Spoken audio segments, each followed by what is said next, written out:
The concept has to be interesting enough where you can craft a hook. And the hook is actually, I would say, 50% of the work of being an exceptional content creator.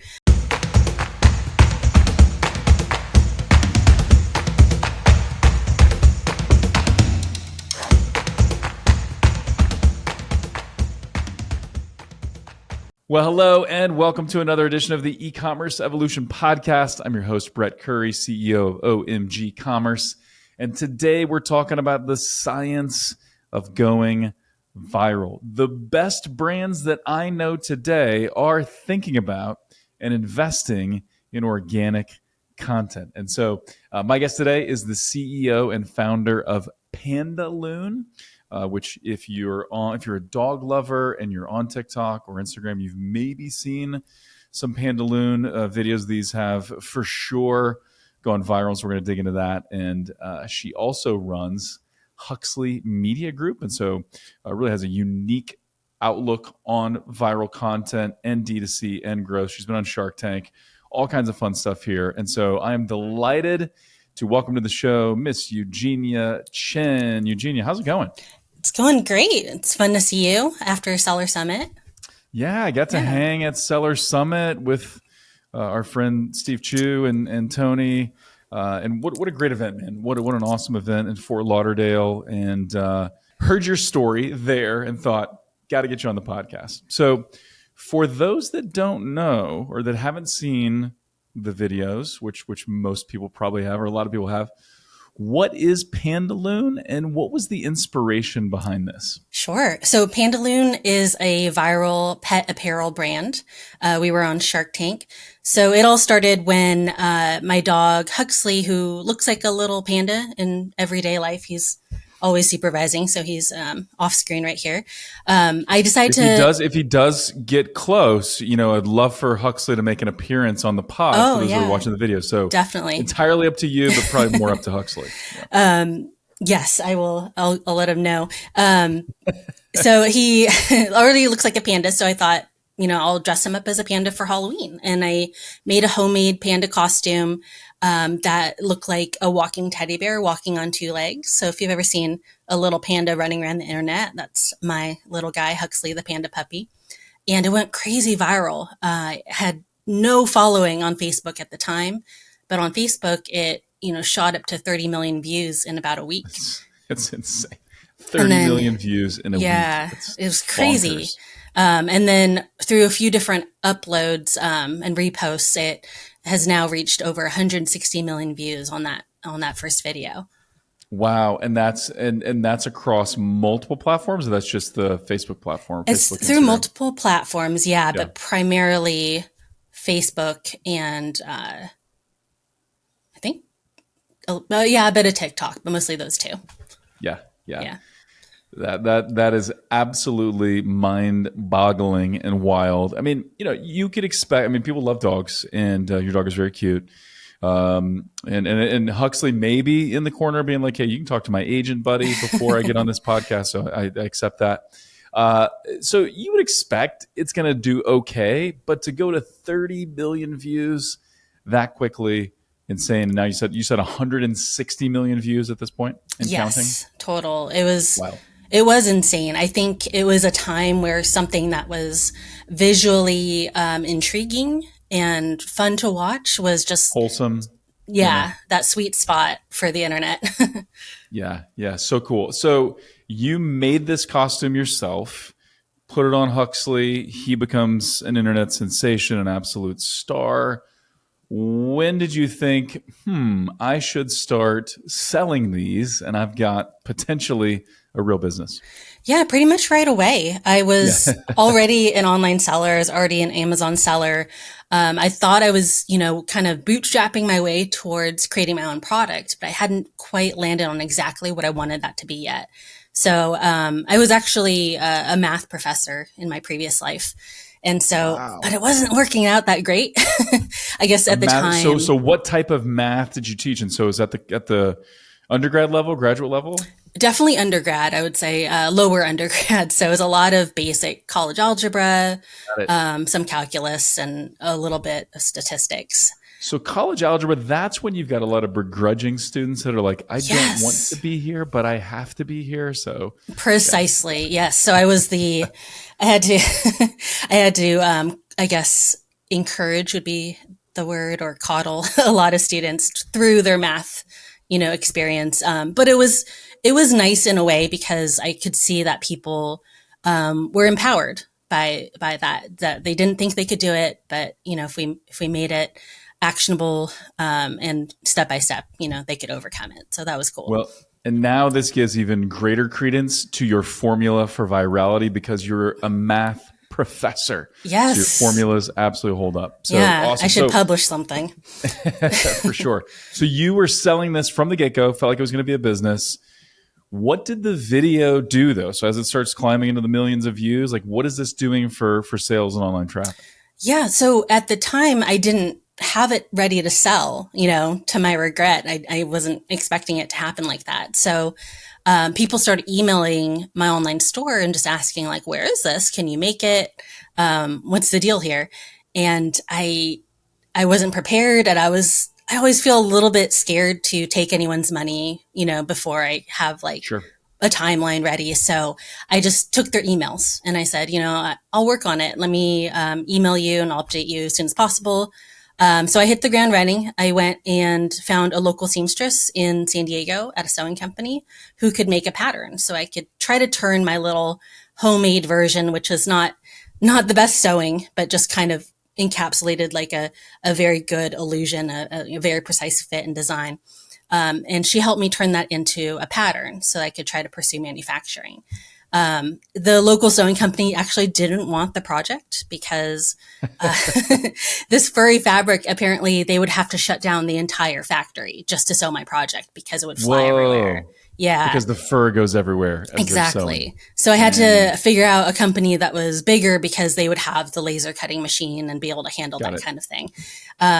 So that's when I started finding an overseas manufacturer that handles, plush fabric, and be like refine the prototype and put in my order for my first line of panda costumes. And I started taking pre-orders at that time, which at this point it was very out of sync from the viral video. So it wasn't the biggest like pre-order launch by any means. But I just had faith that, this was something that, could go viral again, and it was worth pursuing. It's amazing. So let's talk a little bit about, and we're going to get into the science behind virality because you made a really great point as we are prepping and getting ready to hit record. Is that of course there's an element of luck and an element of timing for virality, and you can't fully predict. No one would have guessed that this was going to reach 160 million views, but that's not to say that there isn't a formula, and that's not to say that there aren't some steps you can take and some planning you can do to get some viral success. We're going to dive into that. But first, I want to hear about Shark Tank. So, did they reach out to you? Did you reach out to them?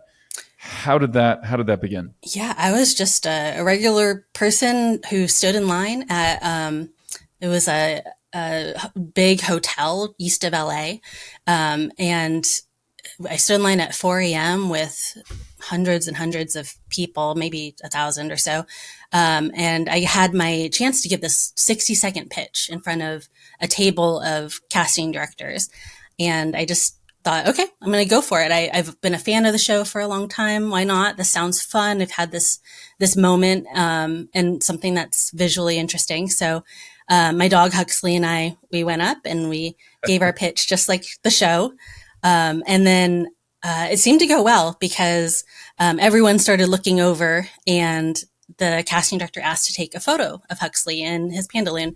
So that kicked it off. And by the next week, I had gotten a call, and the ball started rolling towards Shark Tank. It's crazy. So, what was that experience like? And I think the most important question that everybody wants to know is, did you get a deal? Yes, spoiler alert. I got a deal. I got a deal with Damon John. Oh man, he's the best. Yeah. Yeah, he's great. He has equity in Pandaloon. People always want to know, like, what's he like to work with? And I'd say he's very down to earth. He follows my lead. He's never ever been like demanding in any sort of direction. It's always been, what do Mm, you want to do? What can we do to help? Um, that's awesome. I'd say that as the show's progressed, I think, it's hard for sharks to juggle a lot of companies. So you have to For kind of pick sure. what you want to focus on with Hmm. your shark. The Shark Tank process was super fun. Like, I know that some people have kind of a traumatic experience, Totally. but I've heard yeah. the trauma stories. Yep. Okay, yeah. I was very fortunate, I guess, that it was a fun edit and, Mm. it was made to be a fun segment. And I had a great experience. It was a bit nerve wracking and it was a lot of work leading up to it. That's the part that I had no idea that I was spending easily 20 hours a week of doing Wow. show stuff leading up to filming.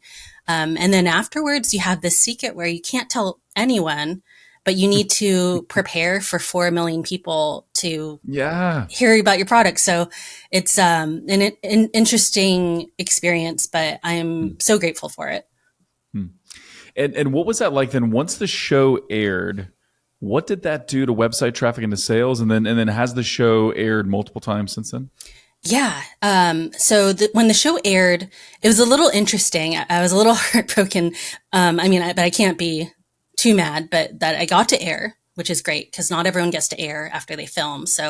Um, but I aired in January, which is very much not my season. So it was a little bit like trying to sell Christmas trees in July. 1 month earlier, and it would have been Yeah, insane. Mhm. exactly. But so the traffic had, I think it spiked, like 3,000%, compared to, the previous time of the same, month. So it was a huge spike, but I knew that I had to work really hard to keep momentum going until my peak season that fall. So it was a huge, traffic boost. It wasn't the ideal time for conversion, but it was still like a really nice lift. And the lift actually continued for pretty much most of the year. Wow. Because I guess the beautiful thing with Amazon is that they love that, velocity and bestseller ranking. So that lifted quite a bit. And then your question about have I aired multiple times? Yes. So I got one, like what I would consider like a big rerun where you get to air again on ABC, which is great. And then I've had, I don't, a lot. Of CNBC reruns. Sometimes they're like every other month or sometimes every That's quarter or great. so. So it's awesome.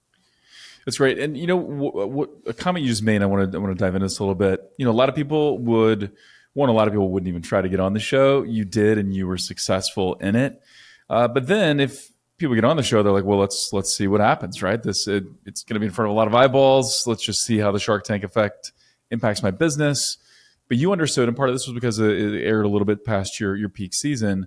But you knew you were going to have to do some work to keep this momentum going and Oh to yeah. keep the lift up. And so, how did you leverage the Shark Tank appearance, and what kind of work did you do to make sure that you were able to drive sales lift from that? Yeah, I definitely took took the Shark Tank appearance credit as a resume item to wave around wherever I could. Totally. As a small person selling something that is kind of silly, there were times before I could say I was on Shark Tank that people would just kind of be like, "Oh, yeah, that's a really cute hobby that you must do Costume out of for your your dog. garage." Wow, it's Yeah, fun. wow. Yeah. Your parents must be so proud you left teaching math for this. Yeah, but as soon as I was on Shark Tank, they understood like, oh, okay, Instant validity, instant street cred. Like you're a real business at that point. totally, yeah. So when it came to like wholesale orders, it was no longer trying to prove myself. It was just like, oh, okay, yeah, you're a real business. There you are. Mm. Very cool. Very Yeah. cool. Okay, so let's dive in. Let's talk about some of the science behind virality. So when you're sitting down to create content and you want this to reach as broad of an audience or as big of an audience within your niche as possible, what are some of the things you're considering? What are you looking at? Yeah, I really think hard about the concept. Maybe too hard at times because the concept has to be interesting enough where you can craft a hook. And Mhm. the hook is actually, I would say, 50% of the work of being an exceptional content creator. And you must deal with this with ads too, where you have to make, Absolutely. yeah, Absolutely. you want Yeah. to make that scroll stopping. Otherwise, no one's going to see it. It's probably going to cost, some Hmm. incredible multiple more to get eyeballs on it. Um, and similarly with organic, if you don't make that first, even split second interesting, and then, really, hopefully you get about 2 seconds to really bring people in. So nowadays you have to do something that's visually intriguing Hmm. often, and then also supplement it with audio and sometimes a text hook as well. Um, yeah, so that So, would be so the how are first you step. thinking about the hook and the big idea? So you're saying like 2 seconds, maybe 3 seconds, and thinking about Pandaloon, it would have been somewhat interesting if you started the scene with you like sewing or kind of creating something. That'd be somewhat interesting, Yeah. but I don't think that's what you did. And so how do you come up with that concept, that big idea, and then how do you translate that into a powerful hook? Yeah. So when you have something that is surprising, like looks like a stuffed animal that came to life for a long time, that was an effective hook in itself. But nowadays, most of the time when we're showing products, we want to tap into some kind of emotional hook, Mm, because people can read that emotion much faster than they can totally. read a sentence or hear a sentence. So oftentimes, when I'm assisting companies in their strategy, the thing I try to focus them on is figuring out what emotions happen behind the problem of their situation that their product solves. So, for example, if you're, the classic garlic press, example. So if the problem is that, most garlic presses are really hard to squeeze, then, you need to show the pain, the Hmm. frustration, Hmm. things like that at the top of the scene, in order to hook people. When you're doing something like what I have, which is very cute and fun, that may seem actually easier in some ways, but I actually believe that being able to show the pain of a problem is much better because it's way more repeatable in your content. Yeah, I love that. Emotion, without emotion, people don't pay attention. People don't watch movies. They don't watch shows without some emotion being evoked. People don't pay attention to ads or remember ads or take action from ads unless there's emotion. And you got to look at your organic content in the same way. And one thing I talk about a lot when we're screening ads or showing ads to people is, what are the moments of the ad when you lean in? What are the moments in the ad when you can't take your eyes off of it, or you find yourself gasping if it's a shock, or laughing out loud if it's something funny? And when you find what that is, that there's some kind of emotional trigger, move that piece to the front, right? Like that is Exactly. probably your hook, rather than that being buried. To kind of use some old newspaper lingo, there's this idea of burying the lead. This is the most interesting part, but we're going to bury it in the middle of the video. No, no, no. Bring that to the front. That is almost certainly your hook. So, Definitely. is it? Yeah. Any thoughts on that? Yeah, that's actually something that I've been doing more and more in my editing. And I think that it works, especially for the way that content is starting to look in 2024, where people are interested in kind of the hyper real videos where they Mm. follow along. But because of that, you have to find that moment, that shiny moment within your video. So I'll move it to the front. So for example, I made a video with my dog where we're photocopying his paw. So this was just an organic piece of content. But there's a point where he slips his paw out at the last second, and we laugh. And so moments where there's a pop of laughter or Hmm. shock, a gasp, like you said, yeah, move that right to the front. That's going to grab people, and then you can show it more linearly as far as beginning to end. Yeah, yeah. Bring me into that emotional moment. Help me feel something. And then now I'm interested in your story. So now tell me the linear story or something close to linear, but get my attention first. So this is really important. Tapping into the right emotion. So for you, for Pandaloon, this is whimsy. This is just like the awe factor, like not the shock and awe, but like the awe. This is cute. This is warm and fuzzy. Like, but how do you if you're coaching another business, how do you find what emotion should we tap into? Yeah, often it's more about the problem. So it tends to Okay. be more negative. So Yeah, negativity is a great hook. it is. Yeah. And so I think I encourage businesses to not be afraid of it. And I think that's something that a lot of businesses, especially ones that are run by like elder millennials or up, that Mhm. we're a little bit afraid sometimes to show things that are negative or a little bit self-deprecating. But those play so well on social. So I would say don't be afraid of the negative hook of showing that you know I feel horrible and run down. I need to take this supplement. That's where Yeah. you're going to show the transformation between the two. Totally. And I think, yeah, people are reluctant to lean into the negative, but we're more motivated to fix a problem or to overcome pain than we are to just lean into pleasure, right? And in a previous life, I did quite a bit of marketing for chiropractors. That was just kind of a niche that I had. And I remember chiropractors would always say things like, I don't want to just talk about back pain. I want to talk about wellness. I want to talk about feeling great. And here's the deal. Like nobody wakes up and says, I feel fantastic today, but I'd like to feel better. So I'm going to find a chiropractor, right? I want to go peak wellness here. Let's go reach out to a chiropractor. That doesn't happen, right? Somebody Exactly. wakes up, their back is killing them. They can't sit, they can't think, they can't do anything. And they're like, I got to find a chiropractor. Now, once someone visits the chiropractor, then they can talk them into a wellness plan and kind of go from there. But it's the pain that gets someone to take action. And so I think that applies though to a lot of products. We're motivated to fix pain. Totally. And that reminds me of something I'm constantly telling brands is that people aren't thinking about you. Like they don't wake up and Yeah. think, oh, I wonder what my chiropractor is doing. Yep. Yep. In this, especially in this TikTok atmosphere, which has then bled over to the way that we scroll through Instagram Reels or we scroll through YouTube Shorts. People are, scrolling through and they just saw a video about, someone's pathological liar husband. They saw some Mhm. cats falling off of things and then they see you. So we're far from top of mind. And in order to get our message heard, we really have to grab them like that. Yep. Yep. So good. So we're thinking about emotion. We're thinking about a concept. We're hooking people. What's kind of next in the process for going viral? Yeah, so the structure of a viral video, it starts with those things. And then we need people to watch to the end. And I think this has a lot of overlap with some ad metrics too, of like, we want that retention. We want that watch time to be as high as possible. Because that will signal to the platform and the algorithm that this is a video worth pushing out to more people organically.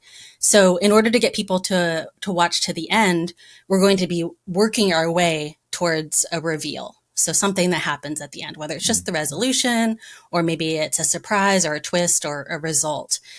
So all along the way, we want to construct it the middle to be something that builds suspense or is gradually working your way towards that ending.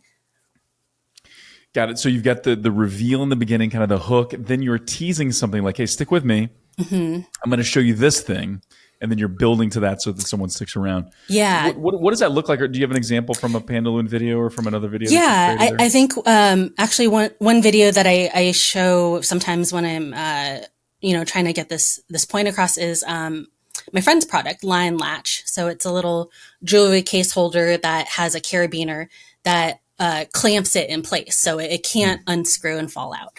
So the problem is that my friend invented this because she broke her wedding ring. She was catching a softball and it broke, and diamond fell out. So there's emotion, there's stakes behind this, right? So she shows that broken wedding ring at the beginning, and it captures you. And then she's showing her product getting filled with jewelry. So there's a little bit of visual suspense where you see this little pile of rings, and she's putting them into the jewelry case. So we're waiting for this process to hit What is this? completion. Like, Yeah. show me what am I watching here? This is interesting, but what am I watching? Yeah. And yeah, so she gets all the jewelry in there. She puts the top on and then she clamps it closed and she shows how it locks and it's not able to come apart. So we've waited to see that reveal of like, what is this? How does this work? And then we get that final picture at the end of like how it's going to protect the jewelry. Very cool. Love that. Okay, so we're concept, we're hooking. We got the emotion there. Some kind of big reveal in the beginning. That's the hook. then we're leading someone to something. We want them to watch the whole thing. And I will just as a side note, you're 100% right. This does tie into ad metrics as well, because what platforms want is they want people to engage on the platform.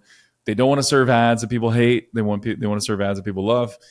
And we've seen this. Like we've got a pretty large outdoor brand right now. We're doing a YouTube push to try to drive in-store sales, and they've got some videos, and these are fantastic videos, and we got great structure in our campaigns, but they're getting like 60+% view rates on some of these videos, which is just insane. Like typical view rates are 20% or something. And so, but if you can do that, if you can really drive up those view rates in the beginning and then also your completion rates, platforms want to show those ads. You get a lower CPM, you get more exposure, and it just all works, right? So totally ties into ads as well. What's kind of next in the viral process? So all that tends to help us with retention, right? Or watch time. So then what are the other metrics that signal to an algorithm or a social media platform that this is a video that people really want to see? So the next strongest signal that I see are shares and saves. Because if someone cares enough to say, hey, Brett, I want you to see this video, that usually means that it's extra engaging, extra interesting. So I look for shares and saves because I notice a very strong correlation between the percentage of shares and saves as views. So if I see a 1% ratio of shares and saves or more, if it's just a little bit more, then I can usually predict that this video will do quite well. And when I look at viral videos, they tend to have a higher than average share and save ratio. So likes and hearts, that's one thing, but that's the baseline. Like that's the minimum level of I like your content. This is kind of cute. But if I'm sharing it with a friend or family member, I love it. And if I'm saving it, then that means either I'm coming back later, I'm going to share it later, whatever. So shares and saves. And you said if you can see a 1% share or save rate, then you know you're onto something. Yes, exactly. If it falls below that, then I think there's something wrong. Likes I find to be kind of the most irrelevant ratio because if it doesn't get about 5 to 10% of likes, then it's not getting delivered anyway, so it doesn't really matter. Gotcha. So shares and saves, there are some things that we can do to improve our likelihood of that. So with saves, if you make any content that is worth reviewing later, so for example, if you created a tutorial or something that had steps in it that someone might want to refer to later, that's a good way of creating save bait in a way. And then shares, that kind of ties into the concept and the hook. If this is something that really delivered a surprise, really delivered an incredible punchline, that often, will motivate us to share it with a friend. Very cool.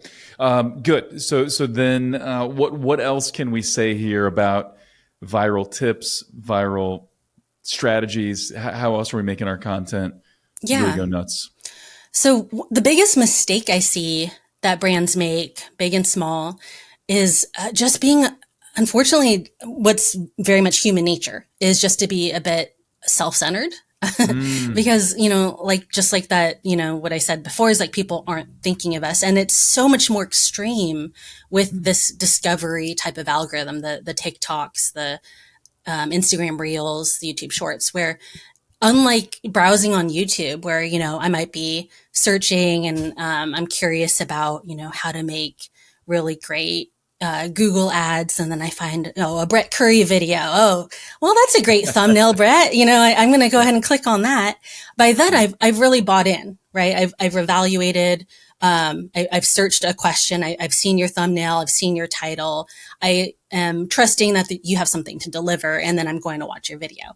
That's so much more of a more committed viewer than someone who has just seen, the cat video, the Four Seasons baby video, all the, junk we see on TikTok.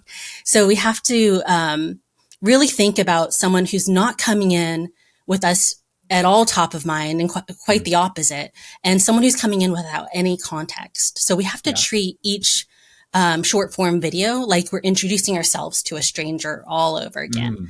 It can be very hard because, we're thinking about our products every day. We've Yep. done it for years. We've obsessed over it. So we really have to step outside of ourselves and think about what is it like from an audience point of view. Yeah, we have that what's called the curse of knowledge, right? We're so in the weeds and in the background of our product that it's impossible for us to fully be objective about it and to think about it like someone who's never seen it or experienced it before. Takes a lot of work to get that perspective. My buddy Jacques Spitzer, he runs Raindrop, awesome creative agency. He talks about one of the mistakes, and this totally ties into what you said. One of the mistakes that marketers make is they sit down and think, what do I want to say? Right? What do I want to say? When in reality, you should be thinking about what does my market want to see and what do they want to hear? And then how does that relate to my product or my offering? So really tailoring this to, it doesn't matter what I want to say, it matters what you want to receive or see about this.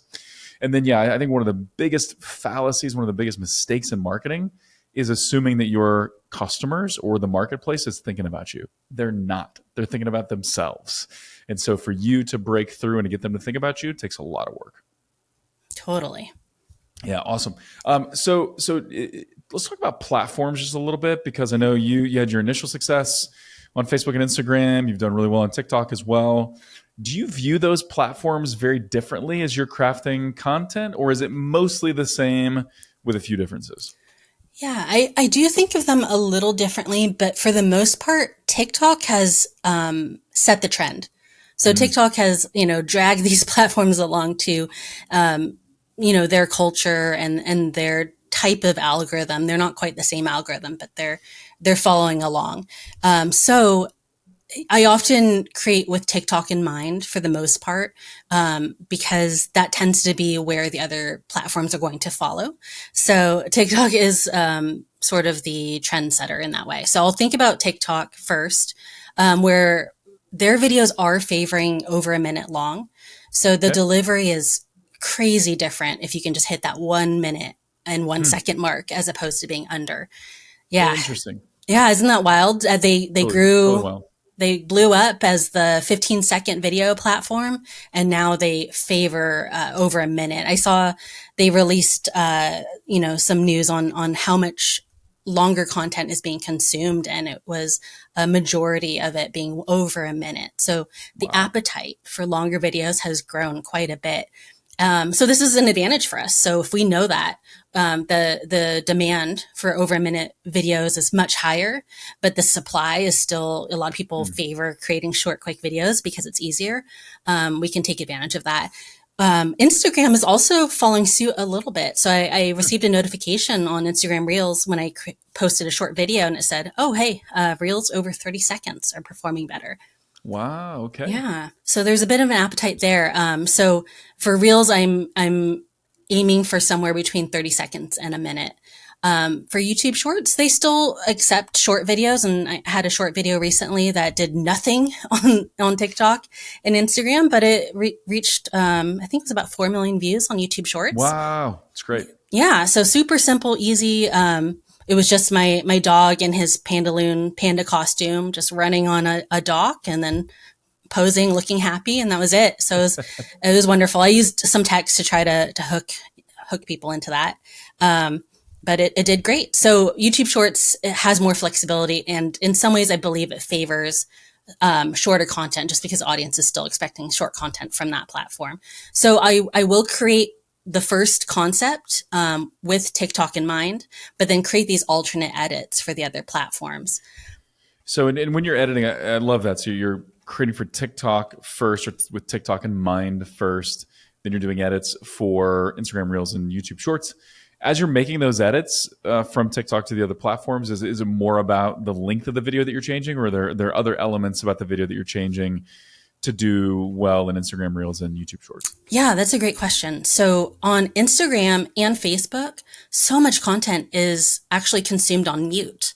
So that's very different. So if we want our video to do well on those platforms, we really have to figure out how do we, make this consumable while it's muted. Visual storytelling and maybe some text on screen.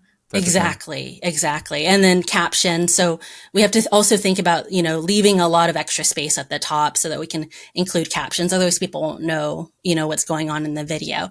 And then YouTube Shorts is also more heavily visual than TikTok. TikTok tends to have a lot more storytelling these days, a lot more audio, face to camera talking.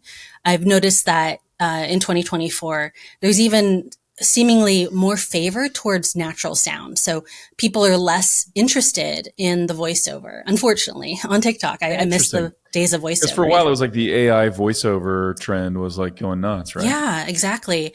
I think that there's been a increased appetite for that hyper real stuff where instead of a day in the life or, the old days of, hey guys, come with, I'm going to go and do my makeup now. Like people just want to see the natural sounds of the makeup clanging and someone storytelling in face to camera style, like FaceTime. You'll even see something interesting. If you see a video that's gone pretty viral and someone put music over it, people will comment, "Hey, can you repost this with just the raw sound? I don't want to hear the No way. music." Yeah. And they have no Crazy. idea what the sound is, if it's even interesting, but they just have that hunger for Don't what need really music. happened. I want to hear that. I want to hear the story. I want to hear the real sounds of what you're doing. Exactly. People want to be a fly in the wall and watch what happened. And so how are you advising your clients? You're coaching them on creating content. You're building for TikTok first. You're making edits for Instagram Reels and YouTube Shorts. How are you then advising them what to do with this content from an ads perspective? Because a lot of times, great viral organic content can make for either an ad in and of itself or like a component or a piece or the hook of an ad. Yeah, definitely. So I see that people talk about TikTok ads quite differently than Meta and the others, where TikTok ads seem to have a much higher level of pressure on seeming like organic content. Mm. So in order to create TikTok ads, I think we really have to figure out what's playing well, in organic TikTok. Otherwise, Mm. we're kind of just throwing money away. People have just such an expectation when they're scrolling through TikTok that, this is going to be something that's entertaining on its own and not feel like an ad. So the moment that someone smells, the ad stock music or the ad tone, they can get really turned off on TikTok. So I think for my clients, I try to encourage them to use this as an opportunity to set a higher bar for what feels like, a real, authentic, organic piece of content that they can then, use for their ads. For Meta, I see such different results from company to company, Mm. and I'm sure you know way more about this than I do. Just as far as what ends up working on their ad account, it's so varied. But if you make something that is organically grabbing, I think it helps you, with all, your ad retention and all the things that, could make ads hopefully a lot less expensive. Totally. Yeah. Yeah. And sometimes we're seeing even just taking organic content, the best piece of organic content, and running them as ads. We do that on YouTube Shorts quite frequently. Well, let's do this. This has been an absolute blast. I do want to talk about Pantaluna a little bit more, like where people can find it and buy it and stuff like that, and also your agency. But any other final tips, final takeaways, final thoughts that we didn't already talk about? Yeah. I think, just as far as like actionable steps for people who are trying to direct their teams or themselves trying to make content, just keep in mind that, people want to hear from a person. They want to hear about your stories and your voice, Mm. more so than they want to hear from a brand. So I think of, actually one of the sharks that was on my Shark Tank episode, Sarah Blakely. She's such a rock Wow, she's a star. legend, man. Yep, Yeah, founder of Spanx. Married to Jesse Itzler. Jesse Itzler's written books and Marquise Jets. Jesse Itzler's an awesome guy too. But Sarah, wow, what an amazing! She's a legend. totally. Youngest self-made female billionaire. I'm going to Crazy. keep her in that spot. I don't buy the Kylie Jenner thing. Um, so if you look at her personal account, her, Sarah Blakely account, people are so highly engaged. She's talking to the camera. She's bringing them along with her personal perspective and point of view. Compare that with the Spanx account. Like people are not that interested in seeing a catalog photo posted. So, Right. yeah, bring people into the raw story, be willing to share the emotion, and the things that are problems that your product can solve. Brainstorm on all the problems that your product can address, and just keep on hammering on that. A big mistake that brands will make is that they feel like, oh, well, I demonstrated my product a couple times. People are tired of saying that. No, it's a totally different audience. You reached like 10,000 people. There's hundreds of millions of people still out there who need to hear about it. So, you have to do that ad nauseum. So stick with it. And then really, really, when you are engaging with, team members or content creators, hold them to those metrics. See where the math is pointing you on whether this is set up for success. I sadly see a lot of brands wasting tons of money, or multiple salaries being spent on creators who are just not going to perform well. Right. So yeah, really look at those things. And if you need help, get someone who has like a real clear view of a viral strategy in there to help you do that. Really great advice. I think one of my favorite bits of wisdom related to communication or organic content or ads is just about the time you are sick of saying something, that's the very beginning of people beginning to understand it and absorb it. And so you've got to tell the same story 1,000 different times in 1,000 different ways. And you've got to relook at the same problem from every angle and use different analogies and different stories and different things to tell that. And really, yeah, when you're sick of something, or when you think you've just repeated yourself over and over again, you're just getting started. And so hopefully that gives a little courage to, I'm just going to keep shouting this from the rooftops in an interesting way. And it will make a difference over time. So that's awesome. So as people are listening to this and they're like, hey, I just got to get a visual of what a Pandaloon is, or maybe they're like, hey, my dog could be the next Huxley, maybe. I need to buy a Pandaloon. Where can people find your products? Sure. Pandaloon.com is always the best place to get everything, the best selection and best prices. We're also on Amazon as well if you're in a hurry and you need that prime shipping. I totally understand. And then we're also, my socials, I tend to lean into my socials through Huxley's accounts, Huxley the Panda Puppy. And that goes into actually what I just said was, people want to hear from a person. So it's like me and my dog's point of view as opposed to a brand. So I lean into storytelling on those accounts. So how demanding is Huxley? He's a star. He's a star of the business. Does he demand certain treats or certain dog food, or how do you spoil Huxley, but also how do you keep it real with him? He lives a pretty pampered life. I will admit he has, a pretty great life. Nothing but the best for Huxley. He really is my co-founder.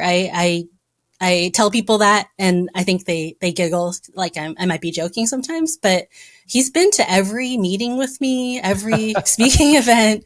Every call he's there. He's right there. So yeah, it's amazing. I forgot to mention this, or I forgot to ask earlier, but Amazon, what's your, in just a few minutes, like what is your overall Amazon approach? Are you digging into Amazon ads? Are you working on Amazon organic? Are you mostly treating Amazon as this is a place for people to buy? It's a preferred place for some people to buy, but I'm going to focus on brand building and content and then let Amazon just close deals. Yeah, honestly, it's a bit of both. Everyone has a love-hate relationship with Amazon. For sure. I have a friend who describes it as an abusive relationship sometimes. Not completely inaccurate, for sure, unfortunately. Yeah, don't turn off the podcast, Amazon, if you're listening.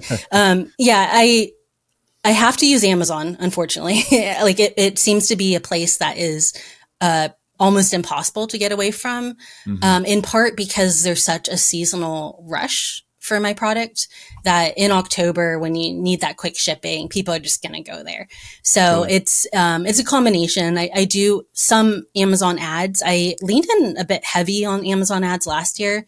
And I felt like it ate up my organic sales quite a bit. So regret, but, I am finding that, getting organic, content, to perform off Amazon really skyrocketed my Amazon. So I launched on Amazon and had the, like some luck in a video going viral at the same time. Um, again. And so it went from, complete zero ranking, up to, one of the number one, new releases very quickly because of that organic. And I think Amazon just really loves when you bring them traffic so They much that they're willing love to external reward it. traffic. Yeah. Absolutely. You gotta take care of Amazon's traffic as well. So treat that customer right. You need to have a high, conversion rate and things like that. But Amazon loves it when you bring in fresh eyeballs and people that are coming from outside of Amazon just to buy your product. That is gold and really makes a difference. So, Eugenia, this has been brilliant. This has been super, super fun. I loved it. How can people get in touch with you? What if they want to, work with you on content or consulting or whatever? How can they get in touch with you there? Yeah, I'd love to hear from you. You can always find me on social and send me a DM, or Eugenia at Huxley Media Group. If you go on huxleymediagroup.com, you can grab my email pretty easily. Yeah, I love helping. I love helping brands. I've created content for a lot of big brands, but it's actually a ton of fun to help small and medium brands with strategy so that they can learn to fish for themselves. Well, Eugenia, this has been absolutely a blast. Thank you so much. We'll link to everything in the show notes, but really appreciate the time. And now I'm motivated and inspired. Got to go create some viral content. All right. Sounds good. Awesome. And as always, thank you for tuning in. We'd love to hear from you. If you've not left a review of the show, please do that. If you heard this podcast and you're like, hey, this person needs to hear this content, then share this with them. That would mean the world to me. And with that, until next time, thank you for listening.